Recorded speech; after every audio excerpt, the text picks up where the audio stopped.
Meng Jiangxi's body tensed little by little as he rasped, "Mother, please, don't pressure me." Meng Xuanju uttered coldly, "I'm not pressuring you, I'm saving you. When Jianzhu died, my heart ached at the loss of my son, but frankly, my relief was even greater. With him and Meng Jing's dead, no one would ever find out the truth, or so I thought. I wasn't ever going to share this with you, but I could not have imagined that those two worthless idiots were such failures that they couldn't even take out their primary target. In fact, Meng Jiangxi suspected from almost the beginning that Meng Jianzhu had a hand in Meng Jianyuan's death. He was Meng Jianzhu's true younger brother, so he knew his jealousy and hatred for Meng Jianyuan better than anyone else. This was also why he stomped Meng Jianzhu under the mud after he awakened his divine essence and became the Dreamweaver divine son. Why he stamped out all of his courage and ambition without mercy, even though Meng Jianzhu should have been his closest brother. He never once thought that his mother was involved in this matter.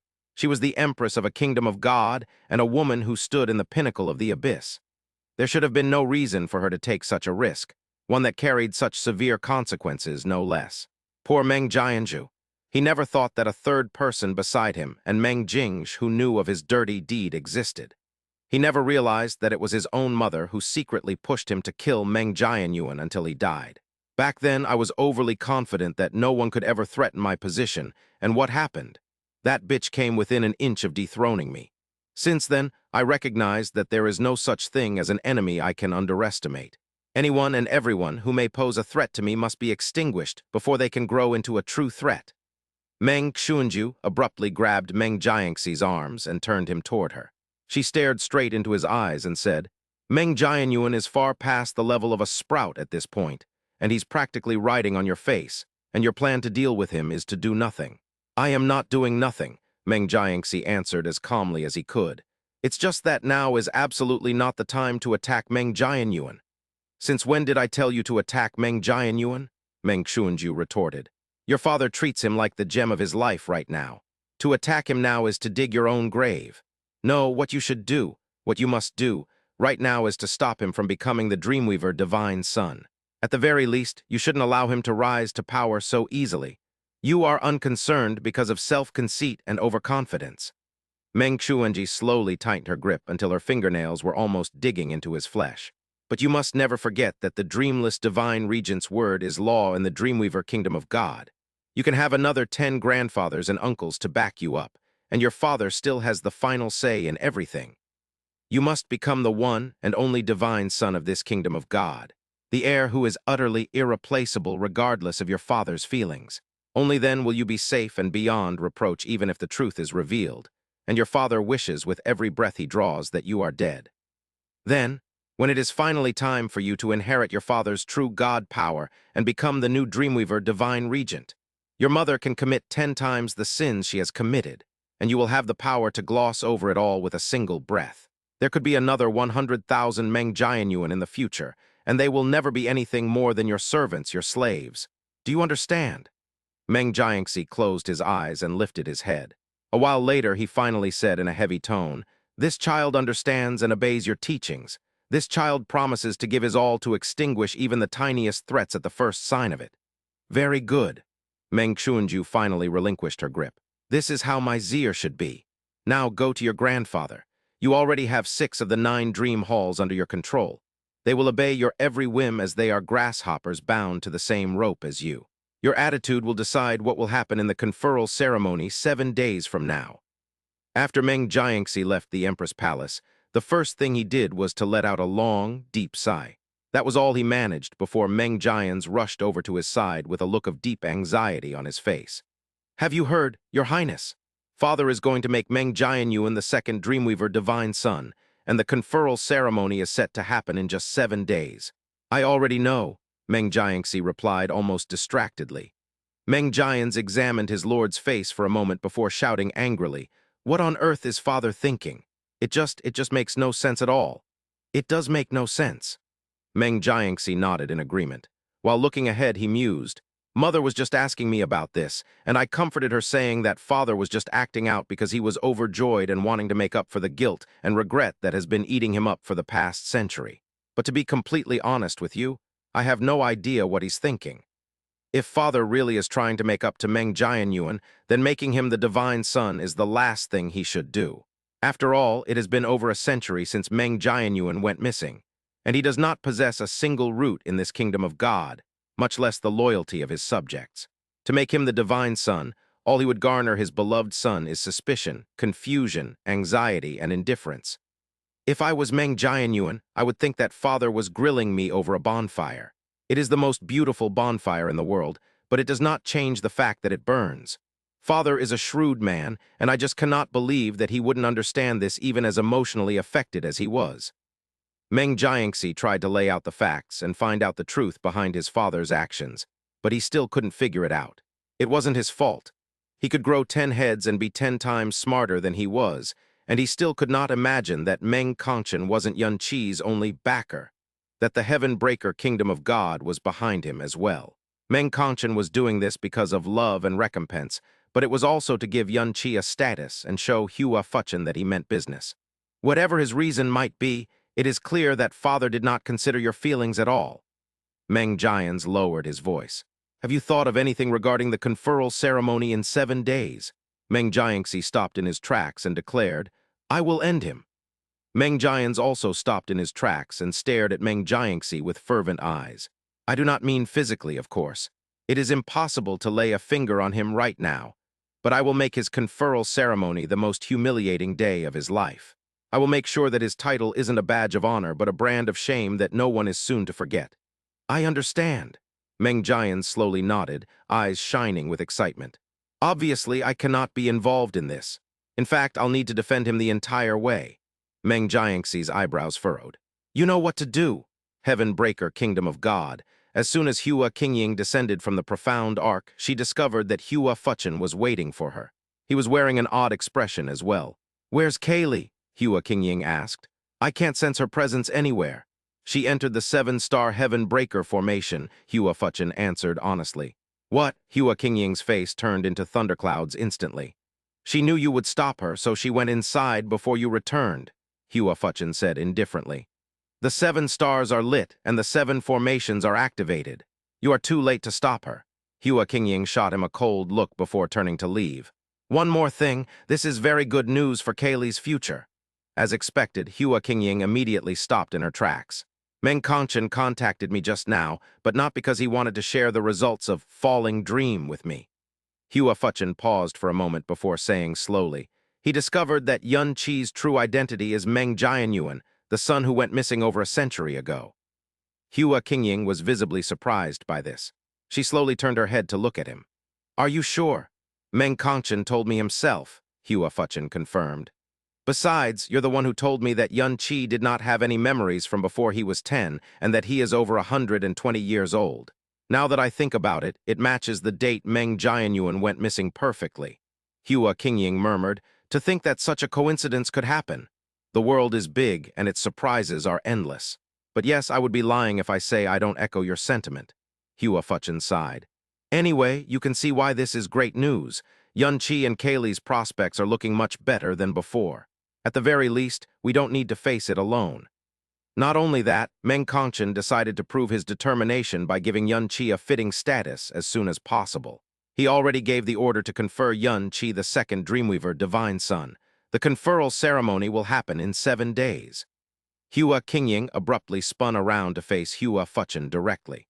Isn't that putting Yun Qi at the heart of the struggle?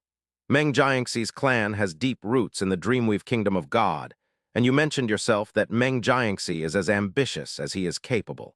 Even if Yun Qi is Meng Jianyuan, he is a man whose roots to his homeland have been severed many years ago.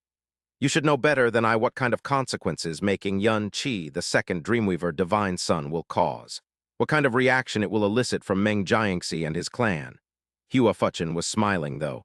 It is a trial and a test for that boy. Besides, opposition is the best way to accelerate one's growth. Did the Dreamweaver Kingdom of God send out invitations to the other kingdoms? Hua Qingying asked suddenly. Hua Fuchen shook his head. I'm sure the news has already spread far and wide, but Meng Kongchen does not plan to invite anyone from the other kingdoms to attend the conferral ceremony. It's fine, though. When it is time, I will send Kaiyang. No need, Hua Qingying declared in a cool voice that wouldn't accept no as an answer. I will attend it myself. No one is allowed to belittle the man Kaylee chose. Hua Qingying did not negotiate, she only informed. This was the case even when she was facing the heart painter, Divine Regent. 7 days from now, I will travel to the Dreamweaver Kingdom of God myself. Don't interfere. It's been a long time since I met that old fox, Meng Kanji, anyway. Qingying, this doesn't seem very. Hua Fuchen lifted a hand, but Hua Qingying was already flying away. He could only shake his head helplessly. The abyss, the endless fog. A group of a dozen people or so was trekking through the endless fog. It was clear from their similar attire that they belonged in the same sect. They were all covered in varying degrees of injuries, and the ground was absolutely covered in abyssal beast carcasses that hadn't faded yet. It was clear that they had just fought a terrible battle. Half of the people were keeping watch, and the other half were clumped up around the youngest male of their group. Their leader, a middle-aged man, placed a hand on his chest for a moment before shaking his head. The abyssal dust has corrupted his heart. It is too late to save him. As soon as the words "corrupted his heart" appeared, everyone's face turned as dark as a storm. It was because the abyssal dust corruption of one's heart was basically a death sentence. Abyssal dust could not be controlled or annihilated. It was also exceedingly difficult to expel. Once it entered the heart, it was impossible to save the victim. No, this can't be. The tall, muscular man standing closest to the young man shook his head violently with eyes full of tears. You must be mistaken, senior uncle. Junior brother Mew is lightly injured at best, so how could he? The young man grabbed his arm and forced a smile on his pale face. Senior brother Han, all life is predestined. There is no need to be sad about it, though I guess it is a pity that I won't be able to fulfill our promise. The tall, muscular man's head drooped. He gritted his teeth and sobbed violently for a time. Senior brother Han, I have one last request to you. I don't want to die in the endless fog. Of course, the tall, muscular man responded with difficulty.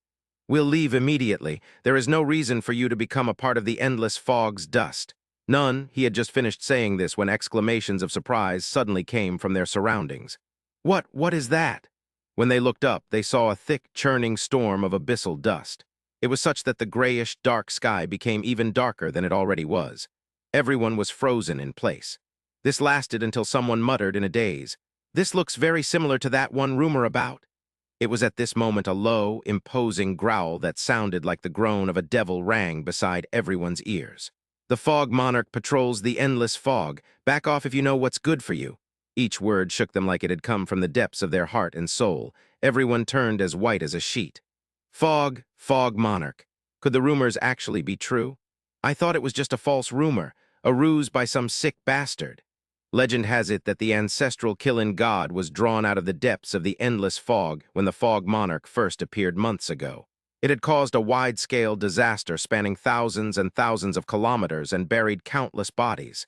Even if it's a ruse, we don't want to get involved in it. The middle-aged man made his decision immediately. We need to leave. Now, the voice in the fog suddenly grew a little angrier. Back off! The ground shook, and a blast of wind suddenly came from the grayish fog. It sent the terrified group flying until they were several kilometers away from their original spot. The young man whose heart was corrupted by abyssal dust and was destined to die wasn't affected, though. He was left all alone. The middle-aged man climbed to his feet in a panic and growled, "Run! Don't look back!" The tall, muscular man had just climbed back to his feet when he noticed that the youngster wasn't with them. When he looked back, he saw the storm of abyssal dust moving closer and closer to him. His pupils contracted as he cried out, "But junior brother Mew, leave him!" The middle-aged man shouted. "There is no saving him to begin with. If we dilly-dally any longer, then we will be joining him in the afterlife." The tall, muscular man gritted his teeth and pushed the middle-aged man away. "Go with the others, senior uncle. I'll be fine." As he shouted, he charged straight toward the young man and the rolling gray fog. "Hansu!" The middle-aged man shouted, but he could only grit his teeth and escape with the rest of the disciples. Somehow, the tall, muscular man stumbled and hit the ground hard. He turned it into a roll and pounced toward the young man. He quickly lifted him into his arms, but by the time he got up, the thick fog was right in front of him. No, it was already touching him. His eyes widened all of a sudden. Just inches away from him was a pair of massive gray eyes, blurry, twisted, and chaotic. "Humble mortal, how dare you offend my majesty?"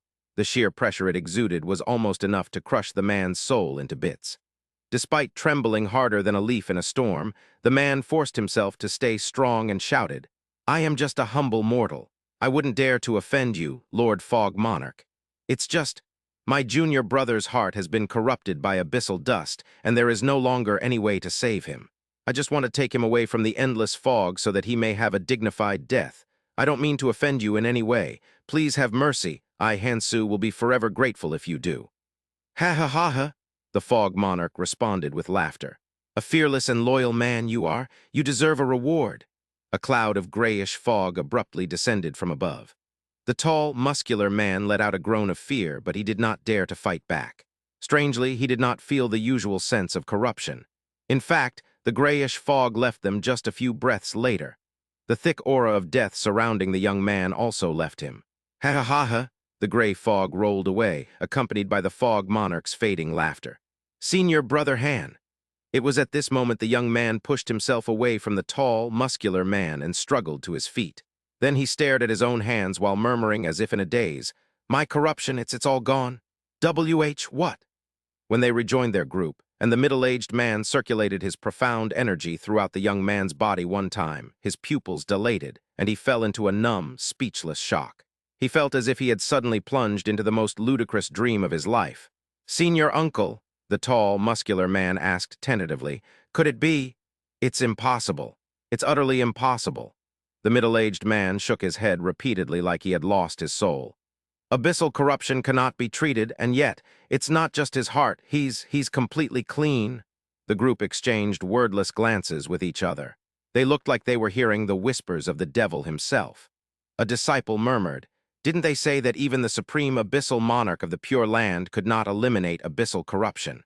How is this? Could that really be the monarch of the endless fog?" The young man suddenly turned around and dropped to his knees. While facing toward the direction the Fog Monarch had left, he shouted with a sob in his voice, "Blue Cloud Sect disciple Mu Chen thanks the Lord Fog Monarch for giving him a new lease of life.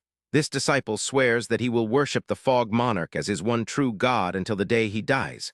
No one responded. No one around him responded to his cries either. However, their soul seas were a storm that would not subside for a very, very long time. It wasn't long before word spread that the Fog Monarch had appeared a second time. The rumors that they could eliminate abyssal corruption also spread past the borders of the endless fog and toward the land of the living like a plague. Yun Qi stepped out of his cultivation space and enjoyed a long stretch. At the same time, a girl raced over to him as soon as she sensed his presence. "You're finally out, young master. The Divine Sun conferral ceremony is going to happen in just 6 hours. If you hadn't come out, your timing cannot be more perfect, young master. Sister Zhani was this close to bursting into tears." A cute, teasing voice came from another direction as Meng Zhiyuan gracefully walked up to him with a silver outfit in her hands. "Now please allow us to dress you, young master." Yun Qi extended a hand toward her. "I can do it myself." "No can do, young master." But Meng Zhiyuan dodged out of his reach and pouted with a tinge of resentment. "It's bad enough you don't allow us to serve you in the bathroom or the bed. If you won't even allow us to dress you, then how can we call ourselves your servants?" Liu Zhan nodded strongly. "Fine, fine." Yun Qi replied in a helpless voice and followed them back to his bedroom. By the time he left the room, Yun Qi was overflowing with silver radiance and hidden dream glow. He exuded divinity and nobility with every step he took. He was so handsome that the 2 servant girls were completely lost in his appearance.